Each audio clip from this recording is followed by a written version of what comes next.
Welcome back everyone, this is FriskyDingo Tactics and welcome to episode 4 of Swordhaven Iron Conspiracy, the newish game from Atom Team who made Atom RPG.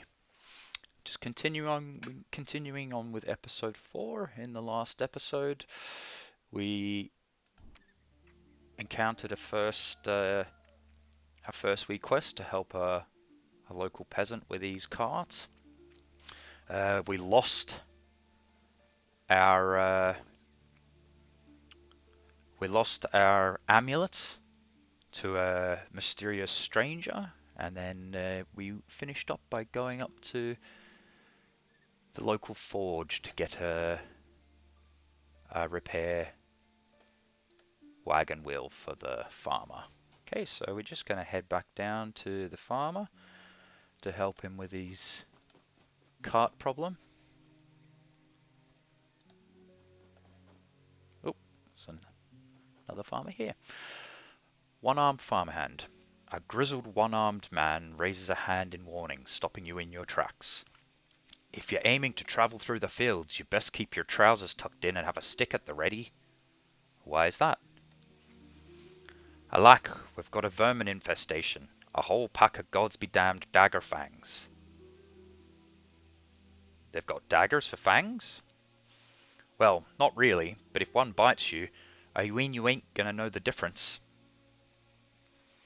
Tell me about these creatures. They sorta look like your average ratsies, but, he waves his only hand, you get it. Well, that sounds dangerous. There's no reason to quaver. Dagger fangs ain't no wolves. Just be careful when they're around, that's all. I've got an apothecary pal in Swordhaven. He sells a potent poison to deal with the yearly scourge. I could go talk to him for you. Nice of you to offer, laddie, but I have to decline. The roads are a bit too dodgy these days, even for the adventurous sort. The farmer is probably apprehensive about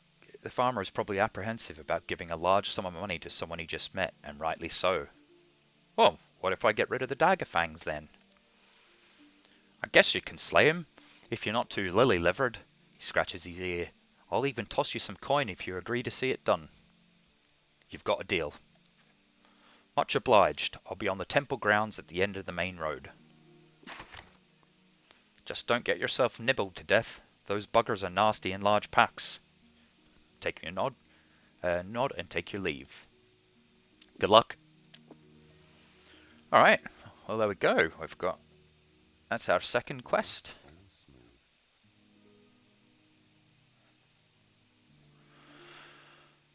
Alright. I do want to kind of explore a bit of the town first. Well, no.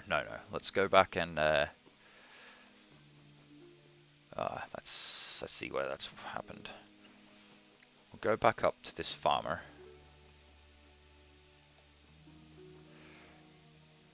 Oh, paused. Accidentally paused. A mud pie. Huh.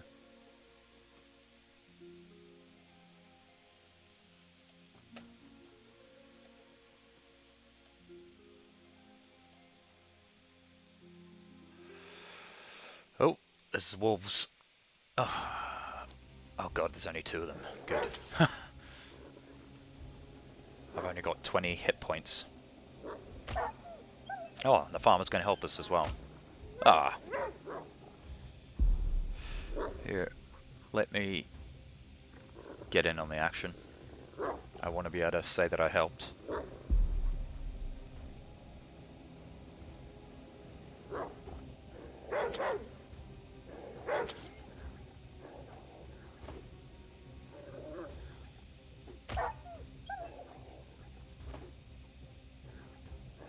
This farmer's got loads of attacks.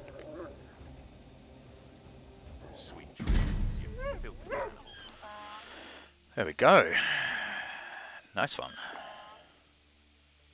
Some fangs and some hides. Cool. I'll talk to the farmer. He casts about with a worried expression. I'm telling ya, these wolves are shameless. Back in the day, they was cherry to attack humans. Yes, anyway, I have the wheel that you wanted. The grateful fellow jumps with joy and immediately starts repairing the cart. 37 experience, and I've lost the wheel. Okay, monitor his progress. You closely study the man's work, but do you have the mental capacity to understand it? Yeah, let's see. Yes, you're beginning to understand what he's doing, and it's not even that complicated. Awesome, gained 3 points in crafting for that. Dusting his hands off, done and done, he turns to you. I recently purchased a healing potion from the local witch. How's about I give it to you as a reward? Sounds good. Here you go, he hands you the potion. Well, I suppose it's time to say goodbye. He clicks his tongue. Giddy up, girl. At first the donkey doesn't respond, but after a full round of exhortations she gives in. Her distressed owner sighs in relief as the beast finally starts moving. Watch them go. The duo soon disappear into the distance. There we go, guys. That's our first quest. What's the XP situation? 195. Okay. Let's go into the town and have a look.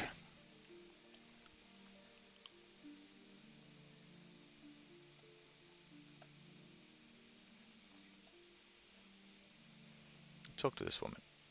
Forget about it. Blacksmith's wife.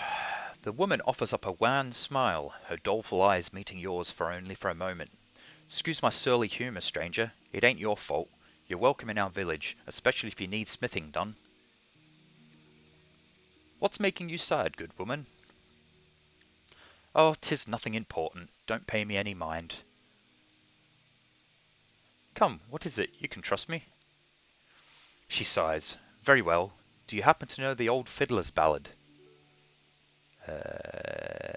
No? 'Tis a long tale about an old man who lost everything he had to war except for his fiddle. He'd play it and cry day in and day out, pouring all his heartache into the tunes. His songs were so poignant they drew the attention of the kindly people, so they whisked the poor fellow away to the mystical realm of Pokani and tasked him with playing at their king's funeral. What are the kindly people? Well, you know, the little men, the green folk, the fae of the deep dark forest, tricksters and liars. I mean, good-natured kidders all. She looks around. Don't ask me to describe them.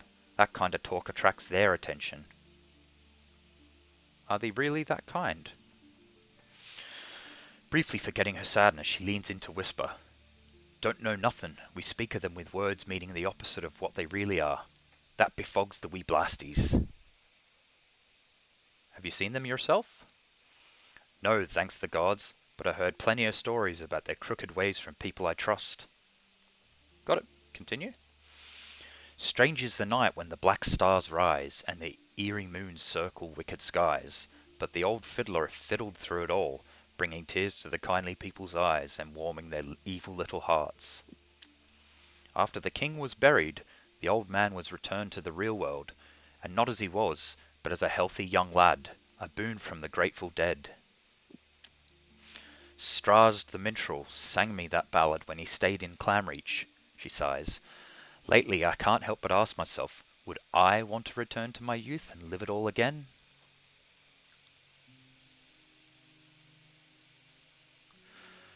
If I understand correctly, the old fiddler wasn't sent back to the days of his youth, he just got younger.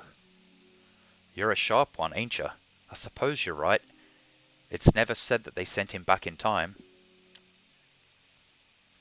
It's just that in most tales, time travel is the only thing the kindly people muck about with.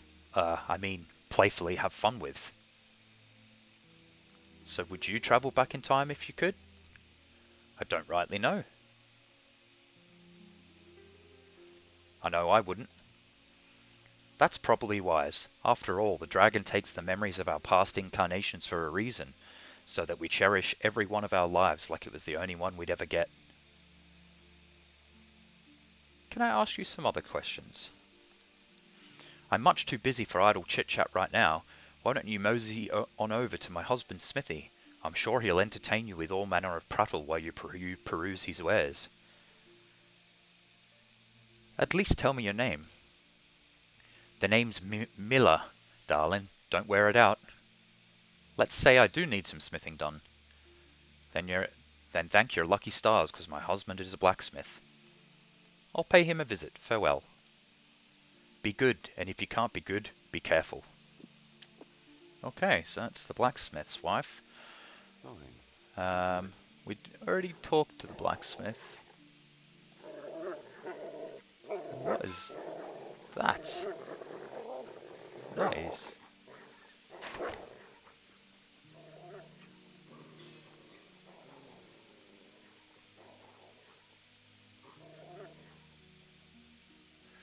What is that noise? Is there wolves? Ah, it's a club.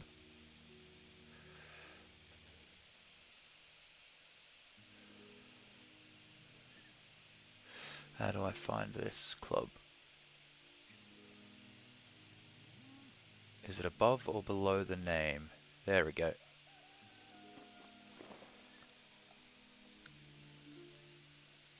Okay. I'm gonna go and try to uncover as much of the map as I can, guys. I think there's quite a few things hidden about on this map. What was that in the journal? Clamreach. Pest control. One-armed farmhand asked me to get rid of some local parasite. Xanfor's amulet. Xanfor's amulet was stolen from me by a wizard on my way to Swordhaven. It would make sense to find Agranut the Enlightened and tell him about this unfortunate encounter.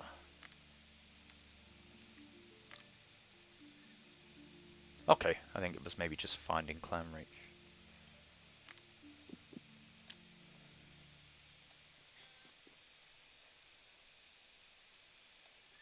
I've spotted something.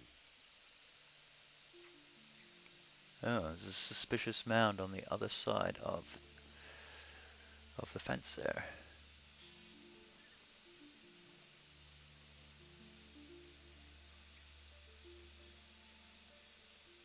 Oh.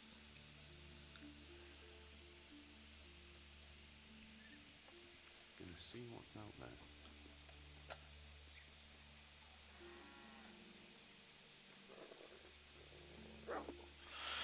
The gate guard. A young fellow no older than 20 stops you at the gates.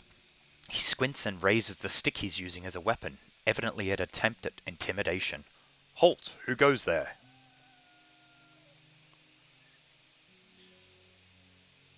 Insufferable peasants! You do realize you're speaking to a member of the aristocracy?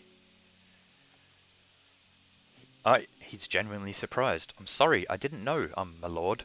It's just that you don't look like a regular noble, I think.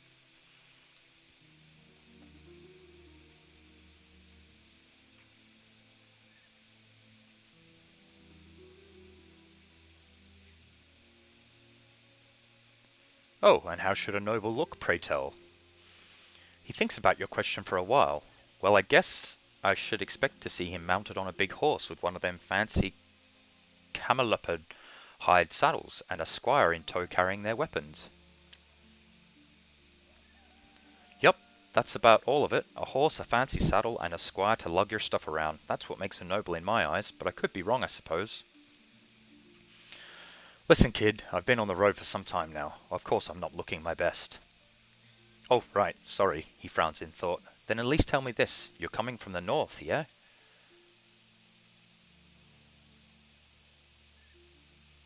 No, I'm from the mainland. Ooh, you're from the big land. The lad's eyes light up. News from the faraway metropole must be a cherished bit of entertainment in these parts. Might as well indulge him. If it's not a bother to you, my lord, is it true there are golden oliphants 15 feet high standing before the Emperor's palace, and that there's a whole duchy where people have learnt to fly like birds? Or, let's see.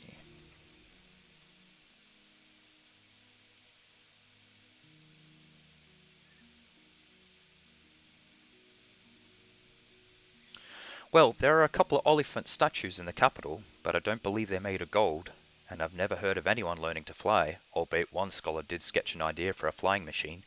Debatable whether the thing would actually work though, so yeah. That doesn't sound too bad.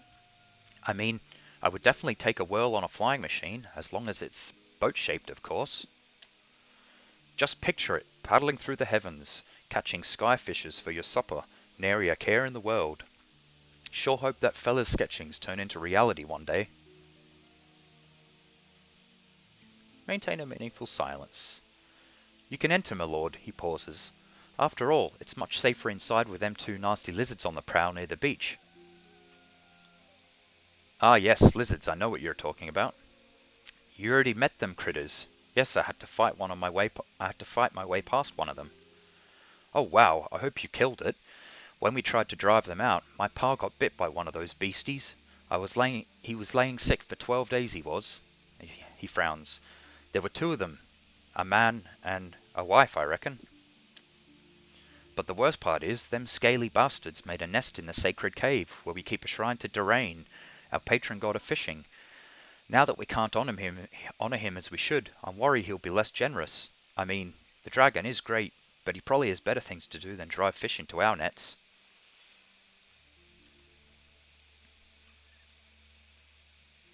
What do you know about those two lizards? Never seen critters like 'em in these parts before. They must have come from the south. Well, at least that's what Father Hercus, our wait-a-lot, thinks. I wonder what made them travel out here. Oh, why couldn't you drive them away?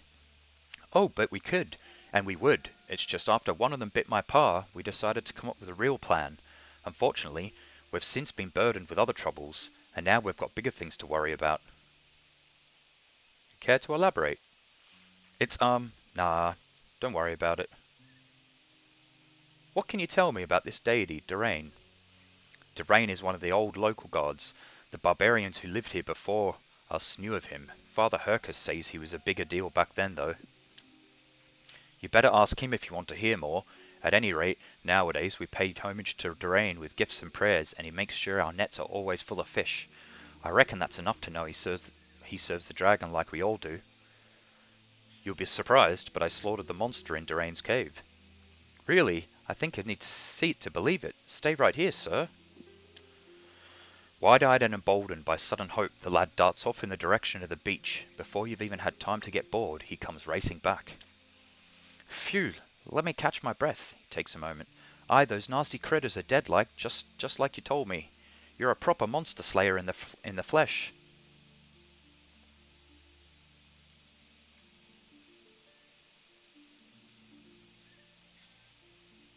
Oh please, I don't deserve such high praise. No, no, you do. That's one less headache for our poor village. I can solve other headaches, you know. Let me think for a moment. You best talk to my pa, Dorno the Elder, about that. He'll also reward you for dealing with them vile lizards. You can find our house after the first junction, right across from the tavern. I'll go look for him then. Aye, take care, sir. Oh, there we go.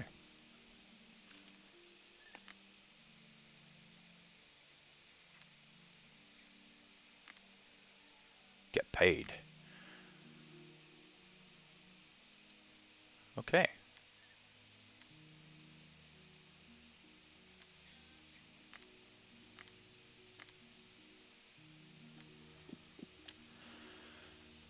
I'm on it.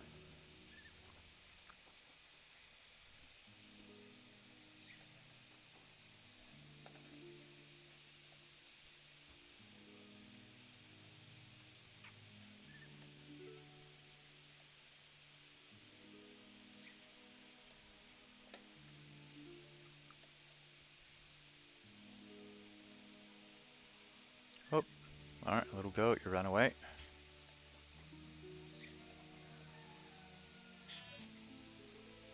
Not today. Let's talk to this old woman. Wealthy peasant woman. This peasant woman is quietly humming some folksy melody. Ta-ta-ta-ta. Well met, traveller. Hail, peasant, you seem quite cheery this fine day. 'Tis true, I'm content, and it's all thanks to Loima's bell. Sloimer's bell. It's a holy relic we keep down at the graveyard. If you ring it, the next day the weather's bonny. That means you're favoured by the gods and good things will come your way until the end of this season. But if it's gloomy and rainy, that's a bad sign. Shakes her head and smiles. As you might have guessed, I recently rang it and got the best weather. You should ring it yourself sometime.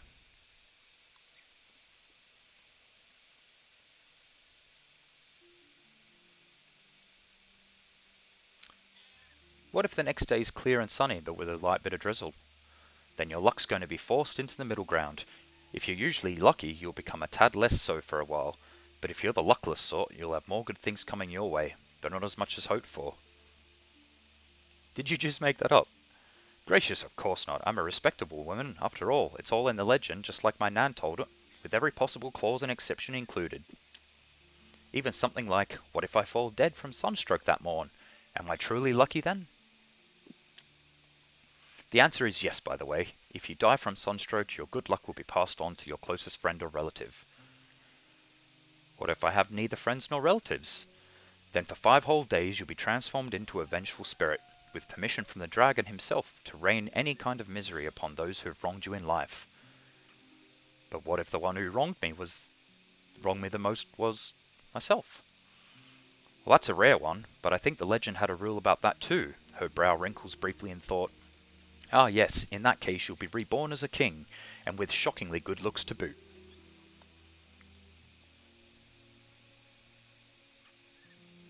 What if I ring it in the depths of winter, when it's too cold for rain?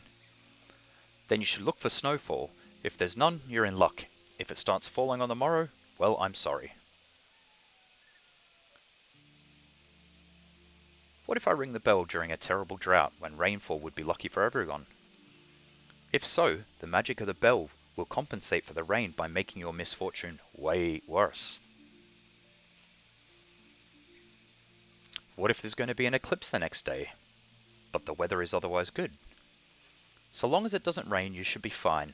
At least that's how the legend goes. What if I ring it during the end of days, when there'll be no clouds, only the inky void of inescapable doom?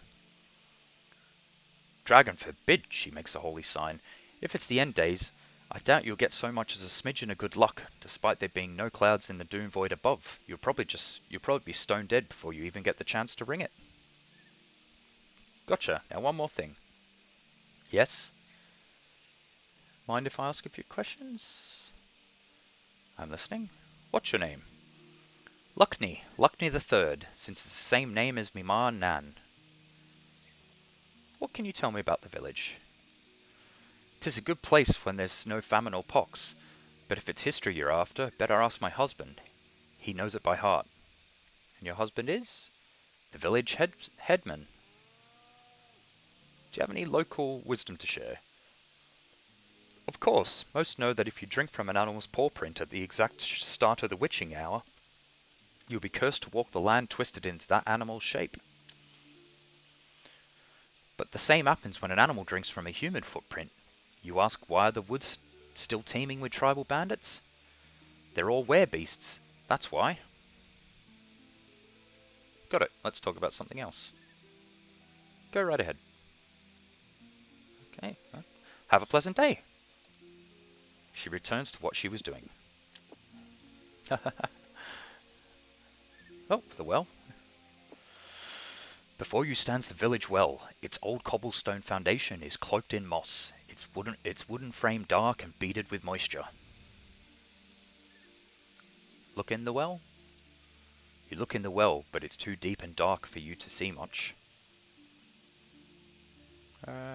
Throw a coin into it. A coin thrown into a well is said to bring good luck. Are you sure you want to go ahead? Yes. You can barely make out the splash of the coin hitting the water, yet you feel this tiny donation has been recorded somehow, by a force both ineffable and unknowable. 11 experience, yeah. Okay. Drink from the well. The water doesn't have any aftertaste and seems clean enough. As a matter of fact, you feel positively refreshed. 5 health, awesome. Shout into the well. The echo of your hey, hey, hey, hey is the only reply from the watery darkness below. Leave. Okay. Awesome. Well, there you go. So yeah, interacting with the villagers definitely seems to provide XP.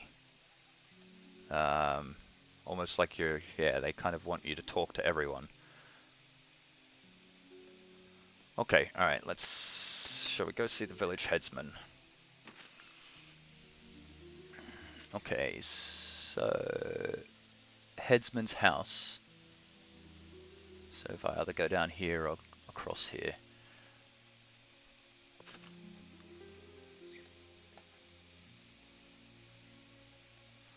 Speak to this child. Why can't we get the kittens, she sighs. They could catch mice and other critters and I could play with them. Okay. Uh-huh.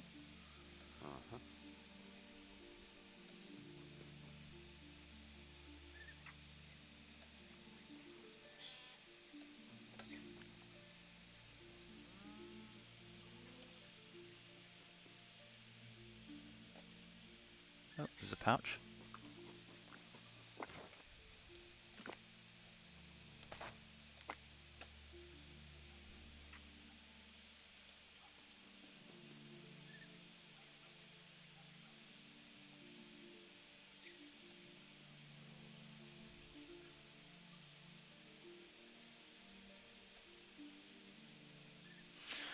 Farmhand.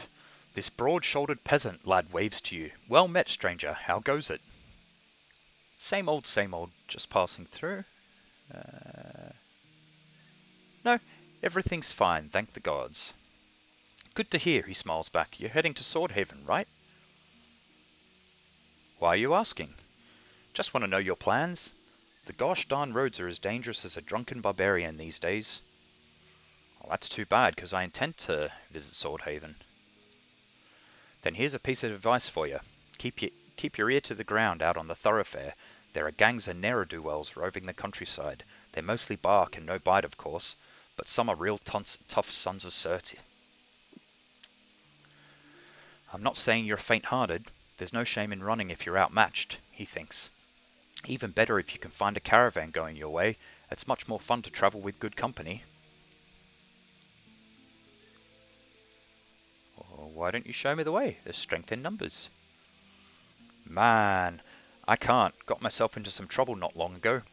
Master even had to bail out my sorry ass or I'd have ended up in the stocks. The stocks? How scandalous. I'd love to hear the full story if you're willing to share it. Me and my mates from the local farmlands were out and about near Swordhaven. Had a whole afternoon to kill, so we went for a couple of pints in the tavern. That's when some towny roughnecks decided to try giving us a bit of hazing. Called us goat fondlers and inbred yokels, yada yada yada. Word for a word, a fight broke out. Shite, if that was you being harassed, what would you do?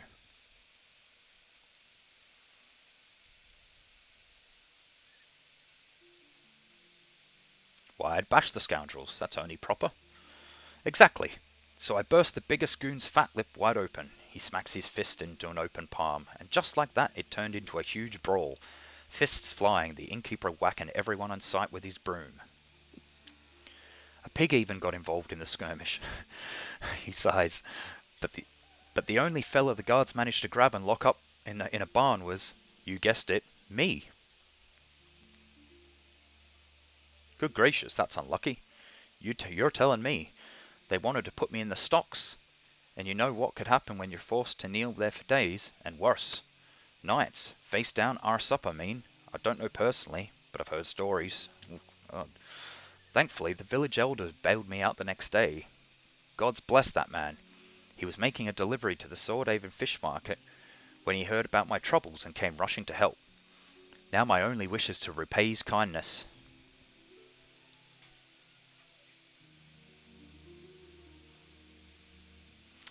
He's just doing his job as a community leader. That's true, but I still owe him. He shakes his head. So, that's the whole story. Is there a lot of work in the village? Sure, there's plenty of work. You looking for a job? I am. You seem to be the fighting sort. Try your luck killing those 2 big lizards down by the shore if you haven't already. Would you mind answering a couple of questions for me? Nah, I'm not much for answering questions. You better talk to the other villagers. Very well then, goodbye. See you later. Okay. Right, is this the headsman's house? Let's have a look. Headsman's house, that's it. Let's go in.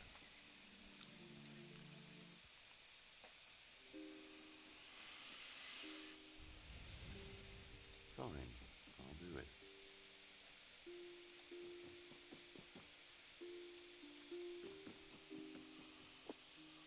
Wealthy peasant.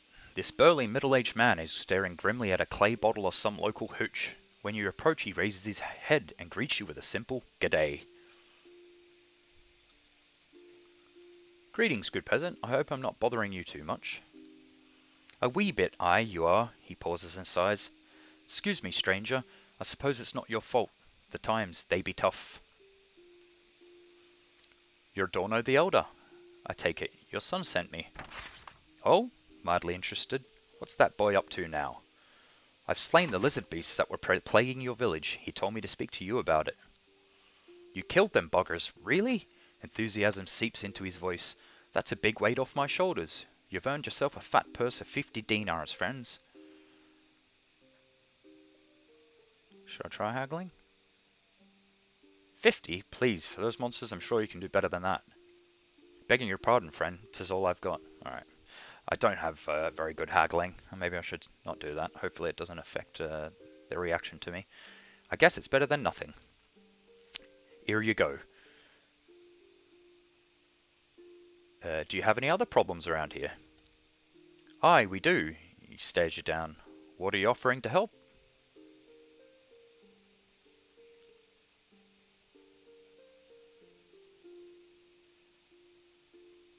Otherwise I wouldn't ask. Dorno the Elder lets out a deep sigh before answering. He either doesn't trust you or considers the issue plaguing his village too serious for a wandering noble. So I'm waiting. He nods. Listen, I'll be brief. There's 2 assignments that need doing. Killing a pack of wolves that's been pestering our cattle, and there's a gang of sodden barbarians who set up camp in the woods near the river. You can bet your boots that they're up to no good. Alright, I'll try to help. Good. Finding them wolves should be simple enough. They roam in the woods just after the bridge to the west. Why don't the villagers kill them? We were about to, but then the barbarians showed up. The camp is right next to the wolf den, and who knows? Maybe they's in cahoots with those grey bastards. We'd be outnumbered if we went in and started a fight. Got it. Now on to those barbarians. They appeared about a week ago and told me our village is harbouring someone who wronged them. Now they're insisting we give him up to face tribal justice. But there's no one like that here, and that's exactly what I told them.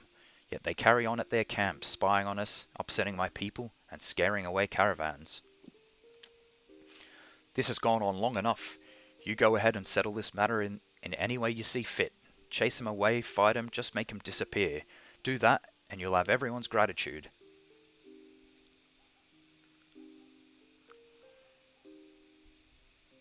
Do you have any idea who they're looking for? They say we're hiding a vile killer who spilt the blood of their kin. Can you believe it? Of course they didn't give us a name or even a good description of the feller. Are you absolutely sure no one is hiding in the village? Yes, lowers his gaze, at least not to my knowledge. Have they done anything else besides watch the village? At the moment, nay, thank the gods, but people here still remember the last barbarian war, and we know the kind of villainy that's like to happen when a handful of armed barbarians pitch camp on your doorstep. What can you tell me about them? Their tribe is not familiar to me, still I know enough to be wary of them. Don't get me wrong, I don't hate their kind. A barbarian can be a merchant, a healer, mayhap even a friend, but an armed barbarian can only be one thing, dangerous. Why not let them do a thorough search? Letting armed thugs roam the village searching for an imaginary criminal? That'd be pure lunacy. Fine, I'll see what I can do. Good. He allows himself a small smile. You can find their camp after the bridge to the east. I also suggest you speak to the villagers. I mean, who knows? Mayhap some drifter really did pass through Clamreach. He shrugs. Aldar, the local drunkard, is a shady fella. He might know something. You at least ought to check, just in case. Right, we'll be seeing you. Oh, before I forget, if you need any help, talk to my farmhand, Treniotta. He's gotten himself into a few scrapes lately, drinking and whoring near Swordhaven. It'd be good if you could teach the lad some manners. Okay, sounds like the guy that we were just speaking to outside. Maybe he'll be a party member. Okay, awesome. Well, that's given us a good few things to do. We are currently on 521 XP out of 800. So I think we will finish up there, guys. Thank you very much. This is FriskyDingo Tactics, episode 4 of Swordhaven Iron Conspiracy. Please click like and subscribe. Leave any comments in the comment section. And I'll see you next time. Thank you very much, guys.